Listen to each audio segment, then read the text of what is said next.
Hello everyone and welcome back to the channel. The second monument of 2023 is around the corner. Tour of Flanders, or the Ronde van Vlaanderen, the cobbled classic in Flanders, obviously. I'm going to take you through the favourites and who I think is going to win the race and how can win the race. The route is predominantly the same, starting in Bruges instead of Antwerp. So let's take you through how and who I think can win this race.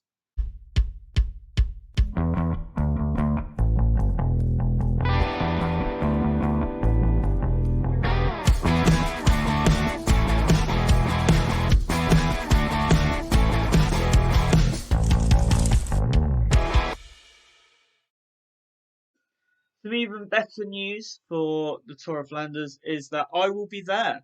COVID got in the way since 2019, and last year we went to Roubaix and Liège instead. So I am back on the Clermont for the first time since 2019, and I cannot wait. I will try and get some decent footage, but it depends how crowded it is and whether we're pushed up against barriers and things. And we'll start with the favourite for the race, and for me, the rider that is going to win. So my prediction. Mathieu van der Poel has had a mixed start to the season, with Strade Bianche and Tirreno taking it easy, but he came to life at Milan San Remo and E3 Harelbeke. He's been in Spain for, well, since E3, arriving back in Belgium on Thursday or Friday, and for me, he is the favourite. He is looking super strong. Using E3 as a reference for everyone, because that's the last race they all did together. I think he can win in the more variety of ways. I think the most likely is that he will trade blows and attacks with Pogacar from the second Clermont with about 55k to go, and they'll stay together. They'll drop Van Aert, and he will win the two-up sprint, similar to like he did last year. A possible scenario for him to win, though, I think, because he looks so easy following Pogacar at E3, is he goes solo. And he goes solo just over the top of the Paterberg. As the top camera comes into view, he'll come into his own and attack there. Tadej Pogacar has had another brilliant classic season. Top five in San Remo, podium at E3. He's looking super strong. He's learning the races with every single time. And despite making a few mistakes at E3, I think if the race is hard enough on Sunday, he can win the race. He has to make it hard. I think from the first lap up the Clermont to the second, that's where he uses his team to attack to try and isolate Van Aert and Van der Poel.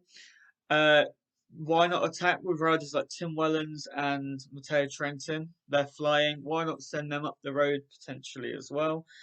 Second time up the Clermont, he goes hard like he did last year. Only Asgreen could follow at the time, but then he blew up. He went on the Koppenberg, he went on the Tyenberg, and he tried again on the Clermont to get rid of Van der Poel and the Paterberg. That is what he has to do. He can only win solo. I think Wout van Aert would follow a similar race plan to what he did at E3, where he wasn't the strongest of the three. In fact, he was probably the weakest of the three on the climbs, but he hung on in there and he won the sprint. He was always probably going to win that sprint. He seems to have learned his lessons from sprinting against Van der Poel in the past. And for me, that is how he wins the Tour of Flanders. He's got a strong team, so if he is out of position, they will be able to chase and get back on quite easily. Follow the attacks of Pogacar and Van der Poel on that final circuit of the Clermont, Paterberg, Koppenberg, Tyenberg, Kreuzberg, Clermont, Paterberg, and then win the sprint for the line.